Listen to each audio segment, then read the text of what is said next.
Gloves Off, episode 2, part 2. Today we got in the studio Bryan Leo. We're going to talk to him about where he's going in the PWR, where the PWR is going, all things Philippine wrestling and life in general.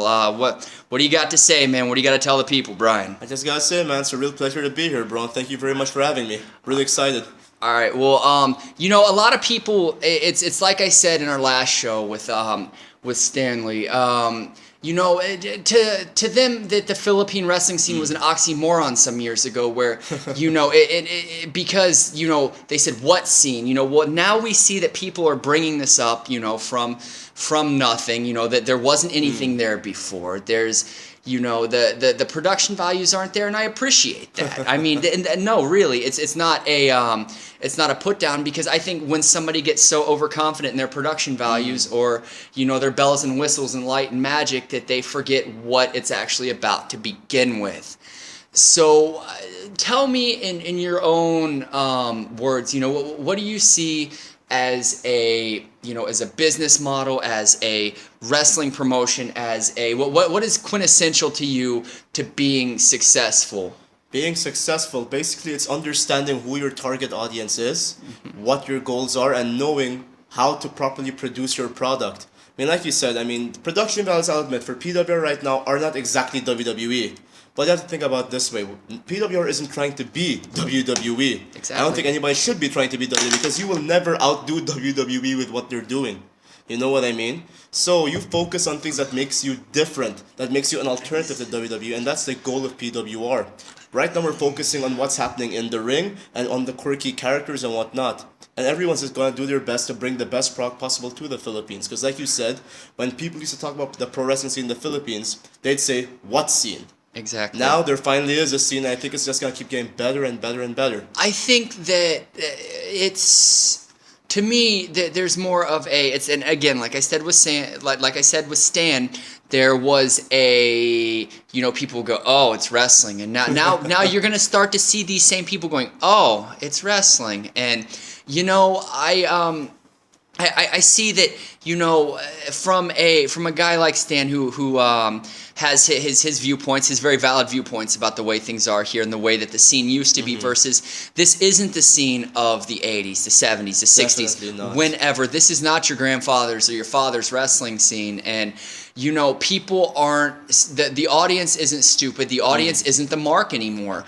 In fact, the wrestlers to a point are the mark, but to say that when the wrestler becomes a mark for theirself, which is where I think a lot of these major promotions have lost their way.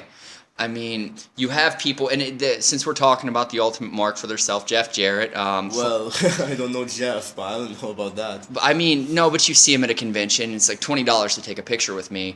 And he's really like that. I don't want you taking a picture of me unless you give me $20. Well, Wow. You know what? I don't want to taint my camera with your image. So, but for me, I feel that the scene here it's good. That it's guys doing what they can with what they got. They are doing what they love. It's not about money right now. It's about doing what they love, and it's fans giving shows to it's wrestling fans at the core of it, giving shows to fans that know what the fans want to see, and they don't lose sight of this, thinking I'm this big bad wrestler, or I'm marking for myself, or I'm stuck on myself. And that's why I appreciate the scene. Now, when you see a promotion like you see what's going on in Asia in the wrestling scene, you see that it's. I touched on it very briefly with Stanley, but Indonesia, I believe they have a promotion there. Yes, they do. But the thing is, you look at their culture versus the culture here. Like I said, there's only so many things that they can get away with, and because given the culture, it's just what there's certain buttons you couldn't press there. And with here, there's a more westernized, relaxed feel, and there is a looser kind of a vibe around the scene. And plus, the people are more open-minded to seeing this, having seen the Western scene, or seeing. I think it's the best of both worlds, because you see people here are exposed to New Japan Pro Wrestling and WWE, the technical side and the showmanship side. They are exposed to this. So I think that the Philippine wrestling could be a hybrid of that. I mean, but the thing is, the scene doesn't have. Do we have ground workers? Do we have flyers? Do we have storytellers? That the Filipino style of wrestling is, as Stan said, coming into its own. Where do you see? This coming in the next. What do you see being the mark of identity for the PWR, for your character, for the characters, the people around you? What do you see being the mark of individuality, so to speak, for them? Well, that depends on what you're trying to discuss. I mean, if you're talking about the overall identity of PWR, I mean, in terms of an in-ring style and whatnot, as of right now, the company's still in its very young stages. We're still trying to discover what is really going to click with the audience. But right now, what I find really interesting about the whole thing is every single individual wrestler has their own way of doing things. I mean, like you said, Japan like to focus, on the strong style. What people in the WWE like to go with the showmanship and whatnot. And there's some of those European wrestling federations like to go more technical and the British styles and whatnot. Right now, we're trying to find the right balance to try to just see what the audience, what will click with the audience. And of course, every wrestler wants to go give his own take on things. Correct. So basically, it's a very nice, I hate to say the word hybrid, of a lot of what you're gonna get from other federations and whatnot. But in the end, it's everyone still trying to find their own identity. That's what we're trying to build, because we're still very young and we're still gonna keep going and keep getting better. And it's actually gonna be very exciting, I'm sure. I think that, again, and I wanted to just rehash one other thing. We talked about in the last cast that there was a idea that PWR is going to grow beyond Makati Cinema Square, which I have every reason to believe it will.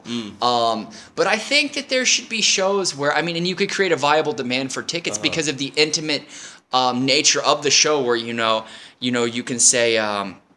You can see who's either marking for you or who's giving you hell, and it's really a good way to reach out and touch your fans. I think that once you guys get to a point where you're so big, you could go back and do these shows. And there would be a demand for tickets once there's a demand to see the show. And for me, I think that let's look at it from a mainstream viewpoint. What has been in the time that in our generation, what has made success for wrestling companies? We look at what was it in our time. It was ECW had audience interaction. WCW they just had big name stars, of course. But the thing is that they had people that were more necessarily past their prime and weren't really considering giving the rub to anybody else. Well, yeah, I agree with you in that aspect. Yeah. And the WWF had the Attitude Era that because if they didn't have the Attitude Era, I believe they wouldn't be in business right now, because WCW was putting their faces in the mud for quite some time. We can both agree to that. History has shown it has. Yeah, it's happened. Now, what does the PWR have out of this? They have the audience interaction, which is what would bring me to a promotion versus if, say, you had some guy who used to wrestle in the old WWF here, because I said this before and I'll say it again, you could have a Marty Jannetty or somebody who could come over here, work a spot, and I don't give a fuck about this company, I got my 3 paychecks. I think that the PWR's mark of success is going to be organically growing their own names, their own people, coming up with their own storylines, the things that work for them. And I think that it's going to be a crossover success to the mainstream eventually, because, people, they get religious with their wrestling. I'm not saying that in terms of comparing actual religion, but I'm saying that they know what times things are on. And you could put PWR on at 10 or 11 at night and people would watch it. And once you get that dedicated following, because as ECW was very grassroots, it was very they were on TNN, They had Paul Heyman let people see what worked. He was a master of this. He pushed the envelope, but not in a way to say, I'm pushing the envelope to be cool. Go ahead and take me off the network. You're going to lose your ratings. So, and he knew where he could press buttons and he knew where he couldn't. And that's how it worked for him. You wouldn't have Sandman, RVD, Tommy Dreamer, all of these people if you didn't let him push if he didn't let his people push their own buttons, much like a lot of people are letting themselves come into their own as characters and evolve in the PWR. So I think that for me, seeing you guys where you're at, you had the show with the swerve ending, good stuff. And people, it's good that whether they love you or they hate you, they're buying tickets. I want your take on what you see. Well, when do you see regular shows coming on? When do you see, doing regular live shows, live spots? And I mean, are they gonna get more? Are they gonna get more? Current? Are there gonna be more happening regularly? Are there gonna be? What are we looking at within the next year? What is the next year bode for PWR? Well, as you've seen right now, shows haven't been happening as often as other companies. Like, it's not happening every month for a lot of reasons, whether it be financial difficulties, whether it be worrying about burning out an audience. Yes. But that's something that was very important to everyone in the company, was nobody wanted to risk burning out the audience. Because like you said, ECW became big because of their audience. Yes. I mean, we touched on WCW having old stars and whatnot, yes. And they got these old stars to get that target audience. The same with the WWF. Back in the Attitude Era, they built up Stone Cold Steve Austin because he was connecting to their audience. And that was very important for us to see if we had enough talent on the roster that could actually connect to the audience, if the storylines were actually working so well that the audience was getting into it, or just how badly the people in the country really want to see pro wrestling. I mean, you said to yourself, like, a lot of times it was like, oh God, it's wrestling. Yeah. But now they're saying, oh wow, that's wrestling. Exactly. Because I don't know why, but for whatever reason, pro wrestling has kind of been in a bit of a slump lately. Maybe because the product hasn't been as great as it used to be. That's a possibility. Yeah. I mean, and a lot of people are kind of ashamed of being pro wrestling fans nowadays for some reason. And the way I see it, now that the Philippines has its own federation, they're actually getting more into it, and you're seeing a demand starting to develop. Meaning to say that a lot of the closet wrestling fans are coming out, and all those fans who were no longer fans are starting to pique their interest again. And I think that's really the reason. It's their own promotion. It's the country's own promotion. And the thing is, but the reason I like it so much is because it's ran like one of the old territorial promotions. It has the appeal of the old. It's very harkening back to you would watch big time wrestling, or like the Mid-South, the old the WWF, NWA. Yeah, NWA. You would have all of these things. Or Deep South, any of these promotions, you would have the small venues. You would have, hey, you suck. You suck, Bryan Leo. No, you suck. And that's I think that you can have that. I think that the PWR would have a better, a better appeal of the audience if they would continue, not only once they get bigger, but to come back and do those Makati Cinema Square shows, because you would, like I said, have the demand for the tickets, and you would give the fans the intimacy, or you could do a back-to-back there to satiate everybody who would want to see these shows. And because I think that's where it's keeping it real without insulting the intelligence of the audience or burning them out, because when the demand is there, the demand will be there. I see, just for me, as someone who's watched wrestling for a very big part of my life, we saw in our time, we never thought Hogan would drop cleanly to somebody like the Warrior, But did you really see him winning the Intercontinental title? What would that have done for him? I mean, but at the same time, these were big things that happened in wrestling, and the audience continued to go with it, to grow with it. I mean, but there's going to be an event where I'm not going to say there's going to be multi-millions of people there, but it's going to be that on a different scale where it's going to just break and people are going to go, man, this works. And, for the local scene here, because it's really, with the PWR guys, it's a delicate thing where it can't happen overnight. There has to be, and would it be? Let me ask you, would it be satisfying if it did? Because I don't think it would be for you guys. Honestly, a lot of the fun is the journey. That's the honest truth. Exactly. I mean, like I've said, we haven't had that many shows. We only had 4 shows in total right now. And every single time we've had a show, the audience just kept coming and coming and coming, and each show has been an improvement, and I really hope it does continue to be an improvement. Right. But once again, right now, I mean, you asked what's happening in the future. Yes, PWR will be hosting more shows more regularly, but we're not gonna start jumping the gun and doing it, twice a week, once a week, or whatever. It has to grow carefully and organically. Yeah. As long as there's a demand, PWR will be around. And the more you demand to have us there, the more we will be around, whether it be once every 2 months, once a month. Maybe one day it might become twice a month. Who knows? I mean, I could honestly see a once a week thing because I believe the audience is here. I believe I think that there are people, and you're never going to hear me say boxing's dead. This is normally a boxing show, so you're not going to, this is as close as you're going to hear me say this, is that the boxing scene is in a stasis right now while we look for another face of, be it Filipino or boxing. Boxing is still alive. It is still here.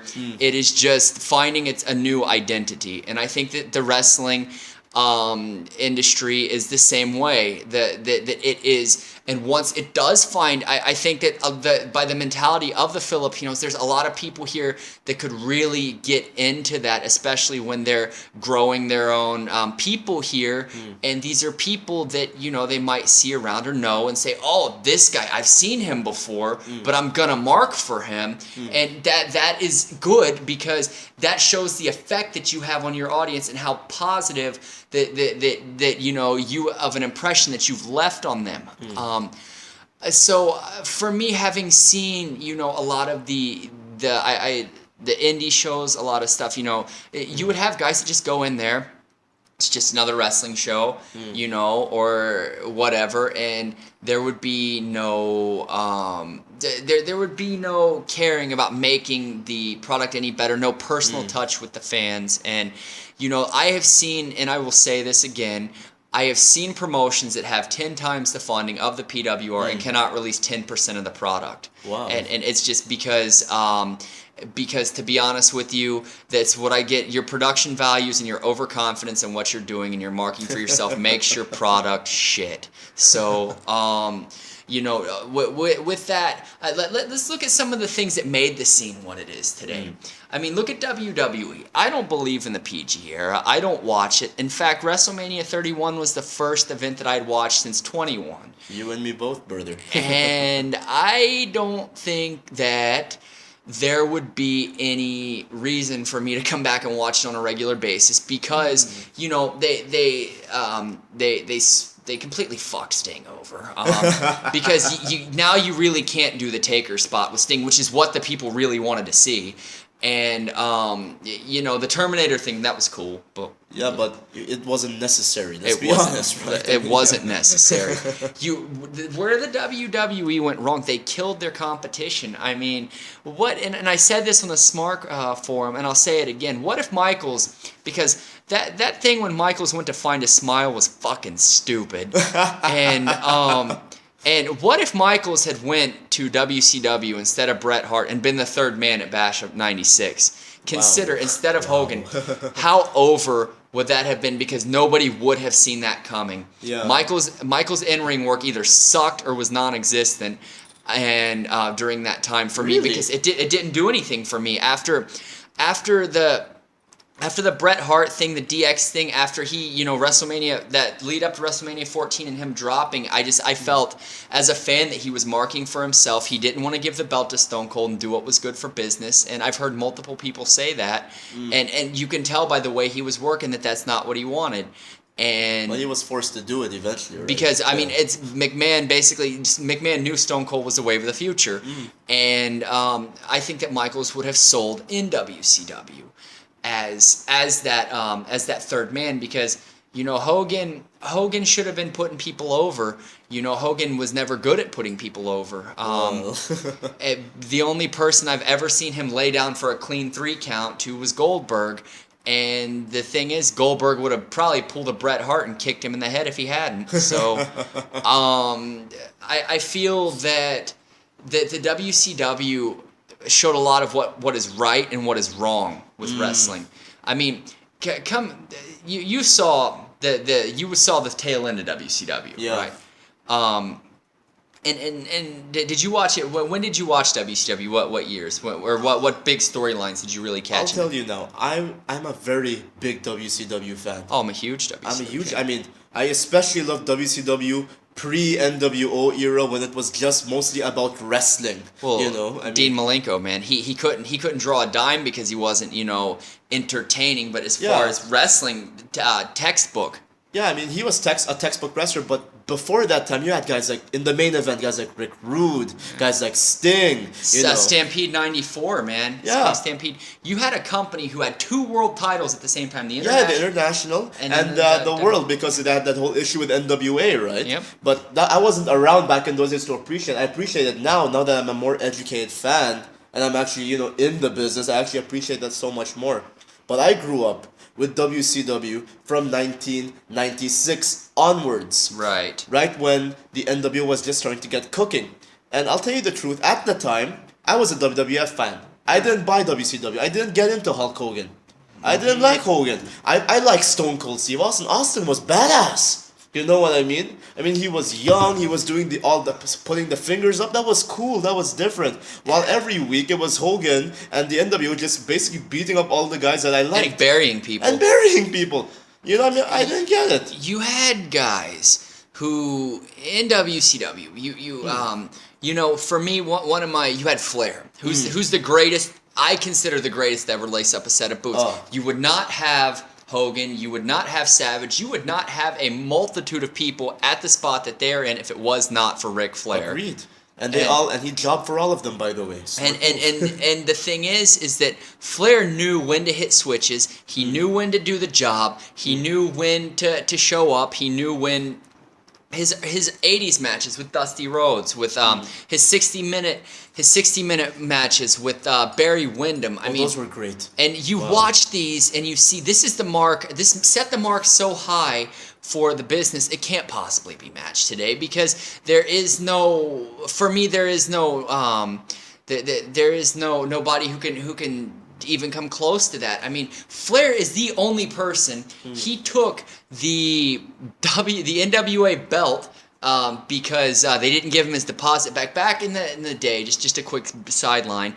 You paid a deposit when you got the big gold belt because it was gold and it had rubies in it. The big the big WCW the big gold belt.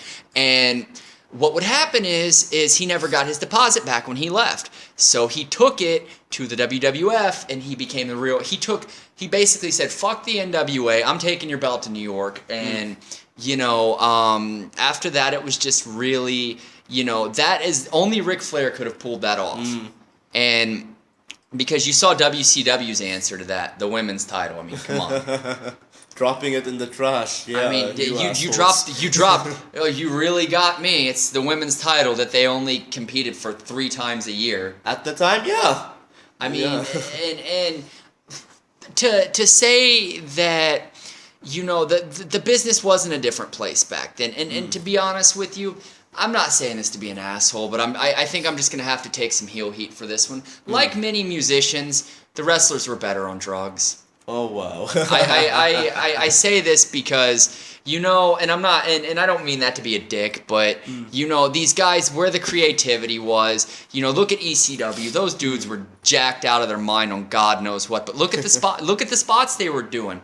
Vic Grimes got thrown off a 3rd-story fucking scaffolding. Come on. I remember that. Yeah. I mean, come on. This you don't see spots like this anymore, and God only knows what New Jack was on when he did half the shit he did. Oh wow. So and that's and you hear them, they admit it too.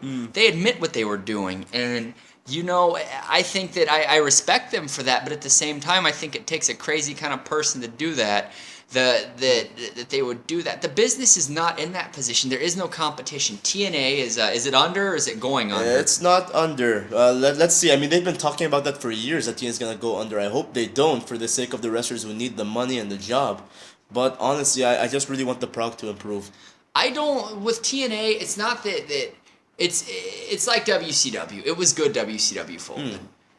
It's the people that really have talent in TNA will be picked up. I hope so. And I believe that because Triple H is finally starting to see that his wrestling business is passing him by as a competitor. So, and which is good because that needed to happen. But I feel that the TNA that because Jarrett left his mark on that, which I think which ruined a lot of it. You really think it was all Jarrett, or I don't think it was all Jarrett. I think Bischoff had a lot to do with it too. definitely? I mean, because dude, Bischoff is like Jeff Jarrett's like he's like a blight. Everything this man touches turns to shit. WCW 2000, right? Well, no, I mean seriously. You look at a product where you stood back and watched fucking David Arquette win the world title. You as a wrestler. This should insult every single thing that you know as a wrestler. Oh my god. And you know what? You should change the ending. If I was a wrestler and I had the kind of money Jeff Jarrett did, I would change the ending and get fired. And I would call it a day. Because you know what? That is, you have taken credibility away from the business and shot yourself in the foot. I mean, wow. Because you have somebody who is not a competitor wearing your belt. I agree with you. I mean, that was a big mistake, giving the belt to someone who has never competed before. And even David Arquette said he never wanted the belt. He's a wrestling fan, by the way. He never wanted the belt. But the way I see it, maybe Jeff was just trying to be a team player, because once again, he was just getting his push at the time, right? I mean, he was just starting to get in the main event at this point. I don't think he wanted to lose his job. And I think he was just trying to make a mark on the business himself. Was it the right move to do? Absolutely not. But in the end, maybe he was just trying to be professional. Maybe. I mean, but then again, in fairness to him, I will say there were probably people above him that were going for this as well. Yeah. I mean, look at Vince Russo and Ed Ferreira coming into WCW. First off, Ed Ferreira is a bastard for doing that thing making fun of JR. Oklahoma? Well, no, because he made fun of his Bell's palsy, right? That's not cool. There's certain things that you don't bring into the ring, and that's not cool.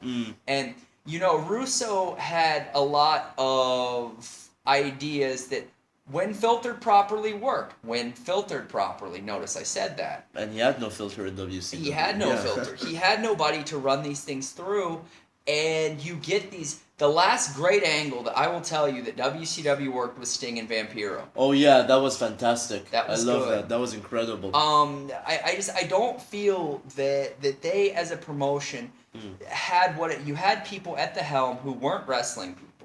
You had the last wrestling person that really ran that company was Bill Watts and Cowboy Bill Watts, and then you had Ole Anderson who couldn't book for shit. But everyone hated Cowboy Bill Watts, didn't they? Yeah, they did.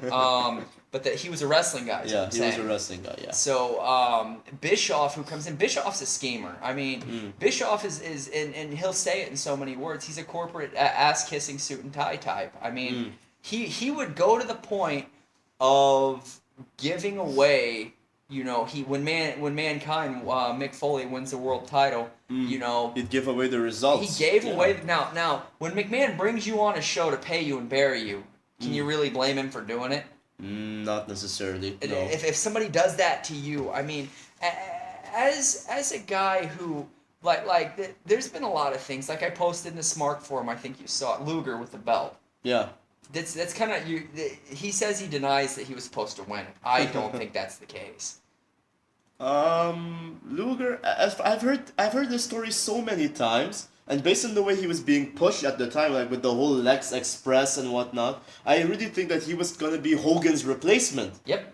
That was the idea. He was supposed to be the new Mr. America or whatever you call it, but it wasn't clicking with the audience. Well, it's that and the fact that there was a steroid investigation. Well, yeah, there was a big steroid investigation. Senate grand jury hearing or whatever it was, and I don't think having a bodybuilder who, as a dude who lifts weights every day, will tell you that you don't get to looking like that. With Luger was in a fucking wheelchair for a couple years there because he was so fucked up from all the shit he had done to himself. So. Yeah.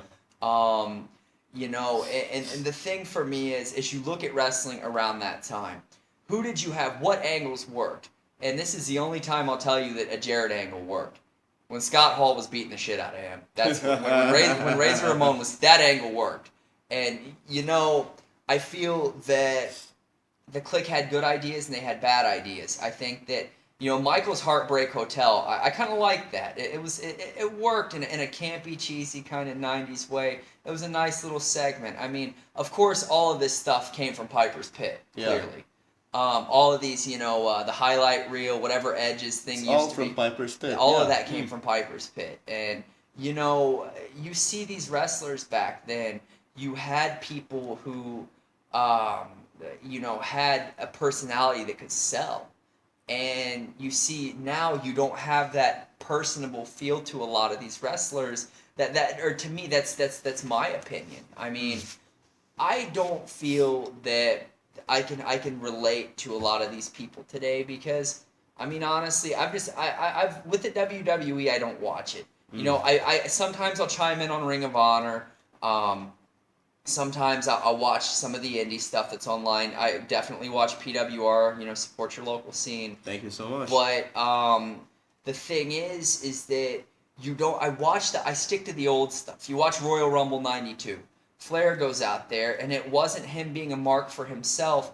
He goes out and takes the title, and because the winner got the title that year, actually won the title straight out. And what I believe was going down there was Flair worked some really good spots, and he worked one of the better matches I've seen that next year against Perfect on a loser leaves the WWF match. Now that's another spot that's indicative of Flair doing the right thing for the business. He knew it was going to make him look bad losing to Hennig. Hennig was a very sound worker, though. Yeah. For him to lose clean to anybody at that time, it would have been Hennig. Now, here's a story a lot of people don't know. Hennig was supposed to get the strap in the WWF. I didn't know this, yeah. Well, because he was managing Triple H, and Triple H had the Intercontinental title at the time. From what I've heard, I've talked to a few people about this who have been around the business. I was told he had a Lloyd's of London life insurance policy, and basically he could not get in the ring and compete due to this policy. So basically, he comes in and they say, you can't do this, this, and that, and the WWF says, well, we don't want to do this anymore. So he goes to WCW. Wow. End of the discussion. So I think Hennig could have had a viable run with the strap. That would have been great if Hennig did win it. Yeah, I mean. And the thing for me is they lost a lot of their audience when they started when they started going more towards because the '96 product when they transitioned from the early '90s product when they did the new generation transition when they had Duke the Dumpster and what was it TJ Hopper the guy and Mantar and Mantor, wow, you remember Mantor? Yeah, my God. And then who was it? Jim Neidhart in a fucking mask, and these gimmicks sucked, and you had a few torch keepers there. You had Owen Hart, Bret Hart, Brett. You had Owen, Brett, and the Taker. Nash, who was never a great worker, he just had a big Buddha sidewalk slam and a jackknife. Yeah, but Nash was more of a storyteller in the ring, He was, but the thing for Nash was Nash had a lot of spots. I mean, like with the Undertaker coming up from the ring, him costing the Undertaker, there were a lot of spots that. And to tell you, I don't know if you remember this. I don't know if you were watching wrestling then. They were building up to WrestleMania 12. And there was a match going on. Diesel was wrestling somebody, and I forget who it was. And Paul Bearer wheels the casket out there, and he opens it, and Diesel's in the casket. Wow. Diesel opens the casket, and Diesel's in the casket. Okay. So they basically Nash laid in the casket, and they did stop motion photography. I can show you the spot later. And he opens the casket and sees himself in the casket. Okay. Now that was just completely off the top, over the top, off the wall, fucking insane. And me as a kid at the time was thinking, dude, this is insane. Now I go back and look at it, and I think, man, this is how you sell a pay-per-view. I mean, do you think that the scene is suffering because of things lacking things like this? Do you think that? Let's see. I mean, in terms of lacking, I think, like you said, audience connection is very important. I mean, if the audience chooses who they want to see in the main event, whether anyone likes it or not. I mean, in PWR right now, I guess you can say the main eventers are Bombay Suarez, Jake De Leon, and myself, Bryan Leo. And whether people like me or not, technically they chose me to be in that spot. I mean, they hate me enough to actually put me in that spot. I just want to say sidebar and then get right back to you. Ken Warren did not tap out to Chris Panzer. He took a rain check. He took a rain check. Ken Warren will be back. Ken Warren's one of the best. I'm telling you right now, Ken Warren has a lot of fire underneath him and he's going to just keep getting better and better and better. Kid's younger than me, by the way. He's only like, what, 20 years old? Yeah, and you know what? I came from America to see Ken Warren wrestle. It was money well spent, I assure you. But, you know, like I was saying, it's audience choice. Whether anyone likes it or not, the audience chose Stone Cold Steve Austin. The audience chose The Rock. The audience chose to hate Triple H to a point where WWE had no choice but to give him the belt because they want to see the hero chase after him. That's the point. He got a big pop in 2002 though when he came back. Oh yeah, definitely, because everyone loved to hate him. I mean, at that time, no one hated him for the wrong reasons. They hated him for the right reasons. He was the face then when he came back. Yeah. Dude, that was the biggest pop that I heard that year. And he got huge, by the way. I don't know what he was doing to get that huge, because like you said, I mean, wow, okay. I think he was on Herbalife. Yeah, I'm sure he took a lot of green tea while he was doing that. But I digress. My point is, it's audience choice. Like right now, when Daniel Bryan won the world title, I don't know, you weren't watching at this point, right? WrestleMania 30. You weren't watching. I wasn't watching either, but I watched at WrestleMania because I heard that Batista had just come back and he won the Rumble. And he got the piss booed out of him because nobody wanted to see Batista win the Rumble. Bautista. Yeah, Bautista, Bluetista, whatever. I love Batista, but he did not deserve to win the Rumble. It was a horrible move. Okay? The fans wanted Daniel Bryan, and they kept chanting, yes, yes, yes, yes. It was the biggest pop I've ever seen since the days of the Attitude Era, you know what I mean? So, with their hands tied behind their backs, they had no choice but to give it to Daniel Bryan. Because no matter what, it is the audience that makes or breaks your stars. It is the audience that will make your company. Granted, the audience doesn't always know what they want. I'll be honest here. Yep. They don't always know what they want, okay? But there has to be a right balance between what the promotion has to do that's best for business, sorry to use the term, and what the audience really wants to watch. There has to be a perfect balance. There has to be something that makes sense. Exactly, it has to make perfect sense. It has to be organic. Because in the end, basically, it's a partnership. You have the company, you have your audience. There is no company without the audience. Yep. And once again, if the audience isn't there, there will be no company. It's the same with boxing. It's the same with any spectacle sport. I mean, unless you're playing fucking shuffleboard. I mean, my point is, they need each other. They're partners. It's like a marriage. Yeah. I mean, if it keeps going, if one of them keeps getting abused to a point where the other can't take it anymore, the business will just die out. Which is much of the case is what happened with WCW. They had shit that didn't make sense. Yeah, I mean, they kept screwing over the audience far too often. And you had spot monkeys in that company that would not give heel Jericho is some of the best heel work WCW. But he wasn't a spot monkey. He was perfect. I mean, he could go. He could do anything. And the thing is he was funny as hell. Exactly. And he had Ralphus. Exactly. He made a fat truck driver over. Exactly. I mean, a lot of people, you've already seen the memes, right? The I invented that or whatever, Jericho invented that.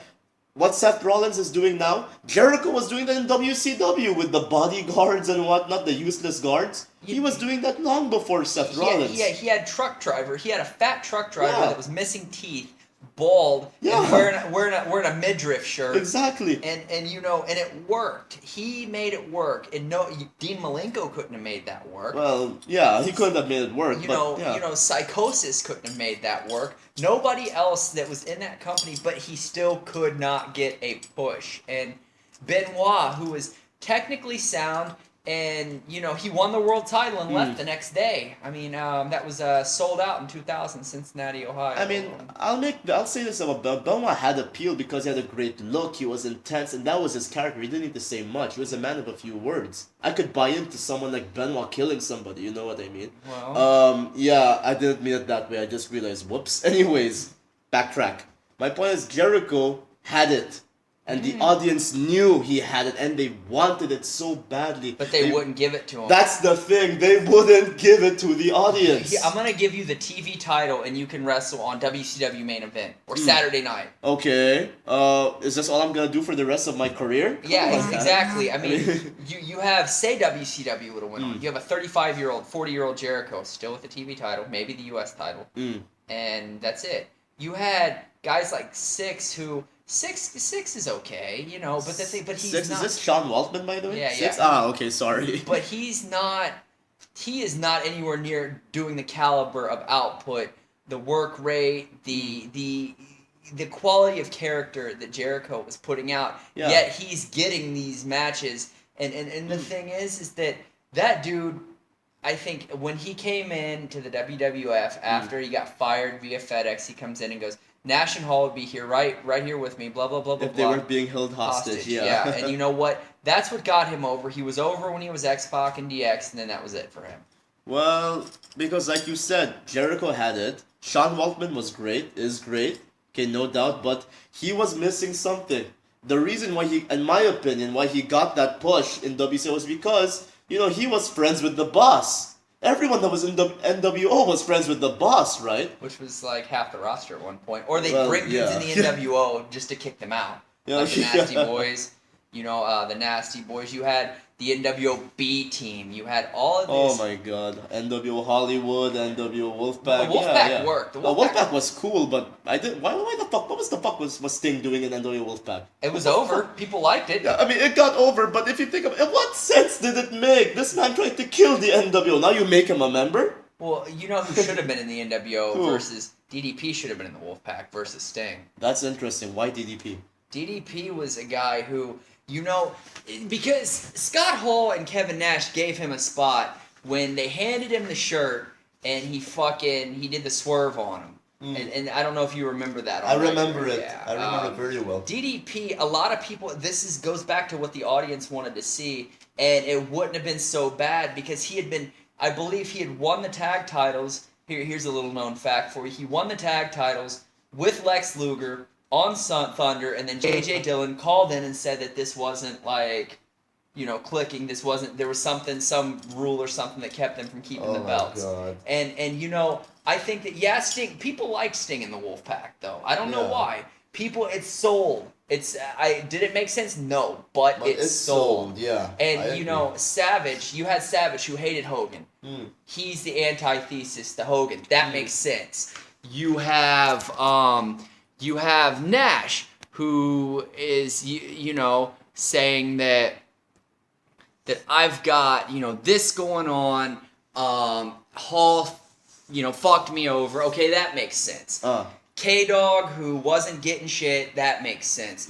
Luger, well, he follows Sting wherever he goes. Yeah, I didn't get that either. Why Luger? Well, I didn't understand Kurt Hennig. I didn't understand when they had Kurt Hennig in there before he turned and went back to the black and white. Yeah, I have issues with that, by the way, honestly. None of these are, and the reason I'm saying this is not to geek out. I'm saying this because these things didn't make sense. Exactly. And these are on a small scale the reason why WCW was in the shithole that they were in. Yeah. Yeah. I mean, and coming from a performer, from a person who has their hand in the promotional growth business process, when you have somebody go out here and do this and throw the belt down in the ring like Jarrett did with Hogan, you just said fuck you to everybody who bought a ticket. And that's what pisses me off is a lot of people just don't get how prestigious the title is. That's the big gold belt. Exactly. This is the belt that fucking Frank Gotch held back in 1901. Exactly. Yes. This is the longest running world title ever in the history of wrestling. And you just pissed on it.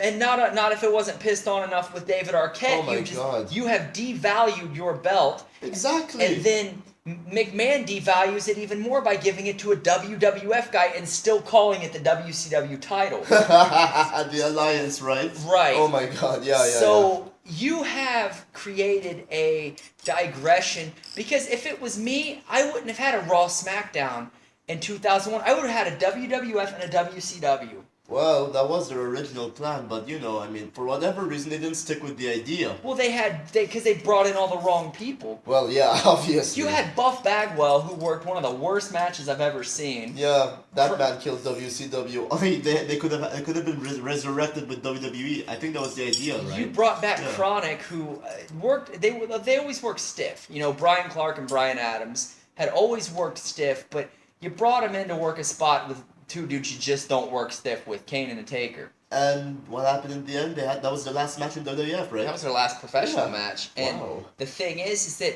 with DDP, you sit here and you see Canyon and DDP at SummerSlam. That was ridiculous. Well, no, they fucking tell Canyon, you just go get out of the cage. And then DDP just sits here and gets teamed on. DDP could have done stuff he could have did business. And the stalker gimmick was terrible. That I mean I for him I have heard people say that, or I think I've heard him say in interviews he was very uncomfortable with that. And I think there were other gimmicks that you could have done that would have worked better. Now the Big Show doing it's a good thing I lost my job. That's a good thing. You know, after he left, that was a bit unnecessary. I think that. Well, Big Show shouldn't be jealous just because DDP was way better of a worker than him. I mean, because Big Show's never had anything in his career that came remotely close to what Savage and fucking DDP did. Yeah. So I think that he's kind of wrong for doing that. But you see this, and the reason we're having this discussion is that the business suffers. The business suffers for things like this, and I think it's good that the PWR sees things like this. They see that, you know, you take big scale examples of these things and you bring them down to your context, and you see, you know, we have people that are giving spots, taking spots when they need them for what's best to get the audience involved, for what's best to progress the storytelling. I mean, what... For me, I mean, what sold it to you? What match sold wrestling to you when you were young? What sold it to you? What sold it to me? When you say sold, is it what really made me say I want to be a wrestler, or what really made me say oh holy shit, this is awesome? Well, either. Well, let's see. If I can go backtrack a little bit to when I was young, when I was younger. Sorry, I'm still young. I mean, the match that really made me a fan, Judgment Day 2001. So this was the time when Stone Cold Steve Austin just turned heel. Not a great run, I'll admit. WrestleMania 17? Yeah, after WrestleMania 17. Yeah. Right. He was taking on The Undertaker in a no-holds-barred match. And he was getting the shit kicked out of him by the dead man. I was like, holy shit, I've never seen Austin this vulnerable. This is around the time the Power Trip started, right? Exactly, yes. Yeah. It was at this time, just before Triple H tore his quad. Yeah. Okay? That match, to me, I was like, holy shit, that was awesome. I mean, Austin was shitting all over everyone for weeks. He was beating up women. He was beating up announcers. Well, he beats up women in real life. Well, okay, does Deborah count? I don't know, man. I mean, but anyways, my point is, the fact that we saw The Undertaker just come in and just start beating the crap out of him, throwing him all over the arena. I loved it. And how Austin would do anything he could to just find a way to leave with the belt. How important the title was from that. By hook or crook, he would leave with that belt. No matter what, even if he shook hands with the devil himself, Vince McMahon, he would leave with that belt because that's how prestigious it was. It got me into it. I never really bought into pro wrestling before that match for whatever reason, but I really got into that match because I saw these guys were really fighting to the death. I mean, and from a shoot spot, they were really investing themselves into the match. I mean, they were really, you know, there was a lot of giving on both sides. I think that the match that got me in was Hogan Taker in Survivor Series. Ah, all right. Because you finally see they fucked up and I said this before, they fucked up by giving it back to Hogan because Taker should have been a transitional champ because Hogan was a part-timer after that. Yeah. And because here's the thing is when I was a kid, I didn't understand it as much as I do now. it showed that it gave Taker a viability, a certain credibility that a lot of these guys, they didn't, nobody could touch Hogan. All these guys challenged Hogan, couldn't touch him, couldn't do this, couldn't do that. And, it's, to me, it showed that there's a vulnerability, because I don't like Hogan. I've never really been a Hogan mark. I was always more of a Savage guy or a Warrior guy. Because, Hogan was just all about himself. He's only ever jobbed cleanly twice. And he had to bring Warrior back in at Halloween Havoc for the worst piece of shit match I've ever seen in my life. Yeah, I remember it. I mean, but the whole match was one fucking 12, 14, 16-minute botch fest. And, and then later in that event, if you recall, Goldberg and Diamond Dallas Page. Oh my god! And that was a great match. That was Goldberg's greatest match, by the way. That's the irony of the whole thing. Yeah, well, wow. I mean, they don't see these things the way the typical fan doesn't see these things the way that we do. I mean, because, and I think I hearken back to what the PWR, what is doing. It's very indicative of what they were, things that the ECW did right. Some of the things that WCW did right. The PWR is catching these things, and that's good. But you have to apply it to the audience here, because you don't have the scene that Japan has. Definitely. Japan, and I don't say that to be mean. I just say that because America doesn't even have the fucking scene Japan does. As far as these people in Japan are hardcore about their wrestling. If you go give them a shit match, you're gonna know. Yeah. They'll let you know. And the thing here is that with the scene there's definitely going to be an American twist on whatever happens here. I believe that. The PWR, I mean, correct me if I'm wrong, I think that there will be network TV eventually. I think that there will be other personalities. I think that there will be other opportunities. Do you see there being any secondary titles, tag team titles? Do you see these things happening? Let me just say, will there be a secondary title? Definitely. Okay, because honestly, I loved the IC title growing up as a kid. Yeah. Alright? And honestly, one of my favorite matches of all time is Bret Hart versus the British Bulldog at SummerSlam. 92. Exactly, for the IC belt. And because you had a fucking IC championship match headlining an event. Exactly, it was the main event. Heading over Warrior Savage, which was for the world title. Yes. And that was such an awesome match. And a lot of people nowadays, when you watch the WWE product, you don't see how on earth the IC title could ever mean anything. The thing is, it was something different, you know what I mean? Like, you had your big draws like Hogan and Savage or whatever, always going for the WWF title. While now you had the workers who maybe weren't really as big of a draw as someone like Hogan or whatnot, just having these stellar matches and stealing the show. Von Erich. The Von Erichs, yeah. You had Kerry Von Erich, Kurt Hennig and Bret Hart, one of the best matches ever. One of my favorites did. Yeah. And for me, you did have your workers. Hell, the initial stages of the European title, Bulldog, Owen, those were good matches. Yeah, it started out great, but eventually it just fizzled out into nothing, and that's a shame, huh? That's a shame. There was a lot of good talent. I mean, Regal is a talented wrestler, believe it or not. Yeah, he is. It's just that, when you pair him with the wrong person, it's a snooze fest. So. Well, I'm a fan of Regal's work. I mean, I get what he does with the less is more kind of thing. Yeah. I get that. I'm a fan of that, but but everyone has their opinion. Oh yeah. I mean, he is a guy who did work for the fans, whether he was a heel or not, and because it worked for him, and his gimmick worked well for him. I mean, you see the secondary titles. I think the PWR would do good to have a secondary title. Definitely. I mean, because, and you know what? I could see easily that division being owned by a Chris Panzer, a Ken Warren, people like that. Because and I think that as wrestlers, as characters, as whatever they entity they exist in, I think that they would come into their own more. I believe a lot of the guys on the roster, viable world title competitor once they find their placement, their style, what they want to grow into and be comfortable with doing, I feel that there's a lot of these guys have to offer. I mean, I would tell people, look at the scene, watch the scene,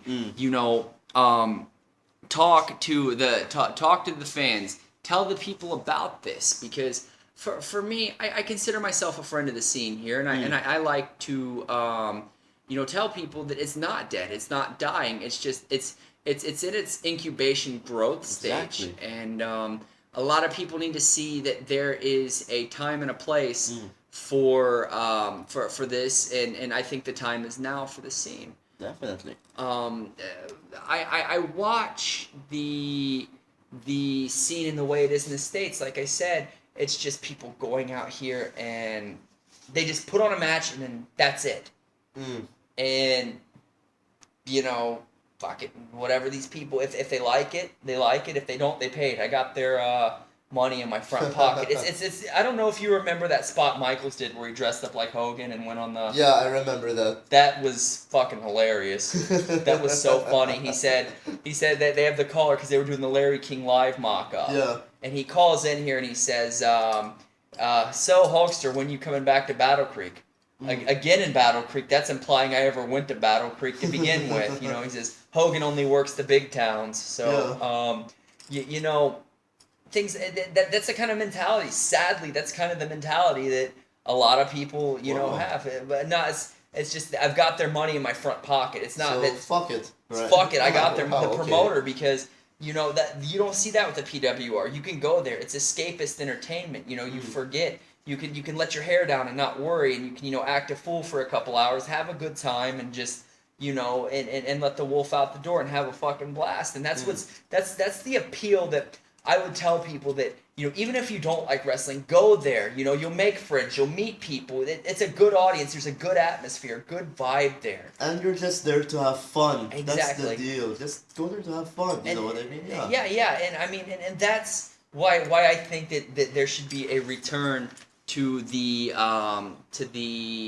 to that kind of when there is bigger arenas. I think there should be a return to that. I'll be honest with you. In our case, we want the big arenas. I mean, what company wouldn't want the big arena? Of course, we want the money. Obviously, we do. But it doesn't change the fact that we will never forget where we started and how we started. Well, I think you should go back there periodically. Yeah, I mean, we'd love to go back to MCS, but we can't stay there forever. Exactly. I mean? I'm just saying, once you get bigger, go back. Yeah, sure. Do the because you could do 2 nights there once you're big enough, and conceivably you would sell tickets. It would create a demand, and it would give people that small, intimate, atmosphere that people would want to see.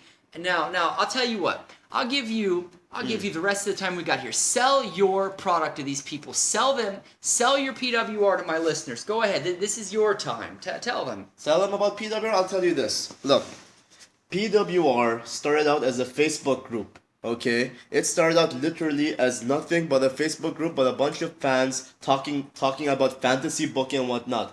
Then eventually some people decided to do something about it, and it just grew and grew and grew. Okay? And you can see it every single show. We keep growing and growing. The audience numbers keep going up. And I guarantee you will, when you go to watch a show, whether you are a wrestling fan or you're a smart or you're just a casual fan or you don't even know anything about wrestling, when you go there, you are going to have a great time. You are guaranteed a great time, you are guaranteed a great show, and you're guaranteed people who give a damn that you paid money to see us. And that's what we intend to give you all the time. A good show worth your $250, worth whatever you're willing to pay. Yep. You know what I mean? Are we WWE? No. Are we trying to be WWE? No, absolutely not. We are trying to be PWR. We are an alternative, and we are something that we want you to be proud of. We want to be a part of Philippine culture.